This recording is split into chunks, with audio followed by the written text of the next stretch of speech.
Congress party అధ్యక్షుడు రాహుల్ గాంధీకి జాతీయ మహిళా కమిషన్ నోటీసులు జారీ చేసింది. కేంద్ర మంత్రి నిర్మలా సీతారామన్పై అనుచిత వ్యాఖ్యలు చేశారు అంటూ సమన్లు జారీ చేసింది. రాఫెల్ ఒప్పందంపై సీతారామన్పై రాహుల్ చేసిన వ్యాఖ్యలకు వివరణ ఇవ్వాలని కోరింది. ముదురుతున్న రాఫెల్ రగడ, నోటీసులకు దారితీసిన మాటల యుద్ధం. चौकीदार लोकसभा के अंदर एक पैर नहीं रख पाया। जनता की अदालत से 56 इंच की छाती वाला चौकीदार भाग गया और एक महिला से कहता है, सीतारमन जी आप मेरी रक्षा कीजिए, मैं अपनी रक्षा नहीं कर पाऊंगा, आप मेरी रक्षा कीजिए। రాఫెల్ ఒప్పందం గురించి పార్లమెంట్లో రక్షణ మంత్రి సీతారామన్ చేసిన ప్రసంగాన్ని ఉద్దేశిస్తూ కాంగ్రెస్ అధినేత రాహుల్ చేసిన వ్యాఖ్యలివి. ఈ ప్రసంగమే ఇప్పుడు దుమారం రేపుతోంది.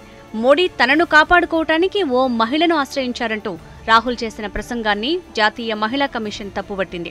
ఆ వ్యాఖ్యలపై వివరణ ఇవ్వాలంటూ రాహుల్కు నోటీసులు పంపింది. రాహుల్ మాటలు తీవ్ర అభ్యంతరకరంగా ఉన్నాయని జాతీయ మహిళా కమిషన్ చైర్పర్సన్ రేఖా శర్మ అన్నారు. అందుకే ఆయనకు నోటీసులు పంపించినట్లు చెప్పారు. ఓ పార్టీ అధ్యక్షుడి నుంచి ఇలాంటి వ్యాఖ్యలను తాము ఊహించలేదని అన్నారు. Statement was really pathetic, sexist and misogynist, and I strongly condemn that, and that's why we have sent a notice to him. So he need to respect women first thing, and if a leader doesn't respect, who will respect then? అటు రాహుల్ వ్యాఖ్యలపై ప్రధాని మోడీ ఆగ్రా సభలో తీవ్రంగా స్పందించారు. రాహుల్ మాటలు యావత్ మహిళల్ని కించపరిచేలా ఉన్నాయని తప్పుపట్టారు.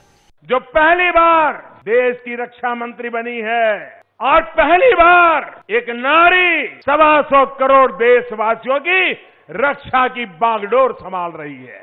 ये नारी गौरव का विषय है, नारी अभिमान का विषय है। ये रक्षा मंत्री का नहीं, ये पूरे हिंदुस्तान की नारी शक्ति का अपमान है और जिसकी कीमत ये गैर जिम्मेवार नेताओं को चुकानी पड़ेगी।